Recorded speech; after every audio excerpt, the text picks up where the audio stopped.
Inilah benda sakti peninggalan Nabi Sulaiman yang diincar Yahudi Israel untuk menguasai bumi. Mereka percaya bahwa benda itu bisa mengendalikan setan, jin, dan juga manusia di bumi. Dikisahkan, dahulu Nabi Sulaiman memang terkenal akan kebijaksanaannya. Nabi Sulaiman sendiri adalah anak dari Nabi Daud yang merupakan raja bangsa Israel. Dalam kalangan Yahudi Israel, Nabi Sulaiman dikenal dengan nama Raja Solomon. Dahulu, Nabi Sulaiman diangkat menjadi nabi serta rasul setelah cukup umur dan ketika ayahandanya wafat. Nabi Sulaiman kemudian diangkat menjadi raja menggantikan ayahnya. Nabi Sulaiman semasa hidupnya adalah raja dari segala raja di bumi. Beliau diberi mukjizat oleh Allah berupa kebijaksanaan, dapat berbicara dengan segala binatang, dan berkuasa atas makhluk halus seperti jin dan setan. Nabi Sulaiman juga terkenal sebagai raja yang sangat kaya. Beliau mempunyai istana megah yang dibangun secara gotong royong antara manusia, binatang, dan juga bangsa jin. Dinding istananya terbuat dari batu pualam, tiang dan pintunya dari emas dan tembaga, atapnya dari perak, hiasan dan ukirannya dari mutiara intan berlian, pasir di taman ditaburi mutiara dan lain sebagainya. Dikisahkan, pada suatu hari Nabi Sulaiman ingin memindahkan istana Ratu Bilqis dengan cepat dan singkat.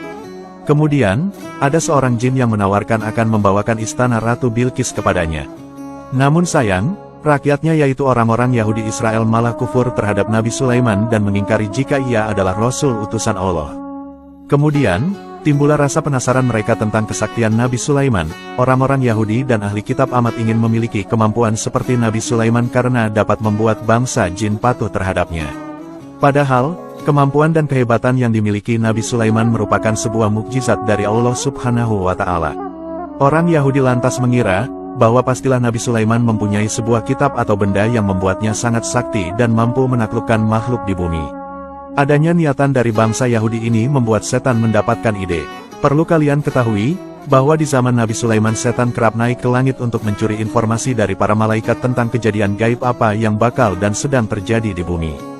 Setelah mencuri berita itu, setan mencampur apa yang didengarnya dengan 70 kebohongan di setiap kalimatnya. Kemudian jadilah kalimat-kalimat yang dirangkai oleh setan tersebut yang kita kenal sekarang dengan istilah sihir. Aksi setan ini kemudian diketahui oleh Nabi Sulaiman alaihissalam. Setelah mengetahui hal tersebut, Nabi Sulaiman lantas mengambil sihir-sihir milik setan dan menguburnya di bawah tempat duduknya. Hal ini dilakukan agar sihir-sihir itu tidak dipergunakan oleh setan untuk menjerumuskan manusia ke lembah dosa dan kesesatan. Selama Nabi Sulaiman hidup, sihir-sihir itu tersimpan dengan aman dan tidak ada yang berani mengambilnya. Namun setelah beliau wafat, maka bangsa Yahudi Israel mencari-cari harta peninggalannya karena keinginan mereka untuk bisa memiliki kemampuan seperti Nabi Sulaiman. Hal ini kemudian diketahui oleh setan. Setan kemudian mengubah wujudnya menjadi manusia. Setan kemudian membohongi orang-orang Yahudi dan ahli kitab dengan mengatakan bahwa Nabi Sulaiman adalah tukang sihir dan mempunyai kitab sakti yang dikubur di bawah tempat duduk atau singgasananya. Setan memperdaya mereka jika kitab itulah yang membuat Nabi Sulaiman dapat menguasai manusia serta membuat jin dan setan patuh kepadanya. Orang-orang Yahudi lantas percaya akan hal itu, mereka kemudian segera mencari kitab yang merupakan kumpulan ajaran sihir dengan pengarangnya adalah setan. Hampir semua keturunan Bani Israel percaya bahwa nabi yang diutus kepada mereka itu hanyalah seorang tukang sihir. Bagaimanapun, banyak orang-orang Bani Israel terpedaya dan lebih meyakini ucapan jin. Mereka yang juga gemar melakukan sihir pun justru kemudian mempelajari dan banyak melakukan perbuatan terlarang itu. Peristiwa ini sebagaimana dijelaskan dalam Al-Quran Surah Al-Baqarah ayat 102. Sihir dan praktik perdukunan ini akhirnya terus menyebar ke segala penjuru dunia hingga sekarang ini. Orang-orang Yahudi Israel sampai sekarang masih berusaha mencari benda-benda sakti dan harta karun peninggalan Nabi Sulaiman. Dengan benda itulah mereka nantinya bisa memiliki kemampuan seperti Nabi Sulaiman sehingga bisa menguasai bumi dan mampu mengendalikan makhluk. Sebagian orang meyakini bahwa harta Nabi Sulaiman masih ada dan disembunyikan di suatu tempat seperti harta karun. Menurut kitab suci bernama Tawari 2, tertulis beberapa kalimat mengenai harta itu yaitu: sekarang berat emas yang datang ke Raja Salomon dalam 1 tahun adalah 630 dan 6 talenta emas.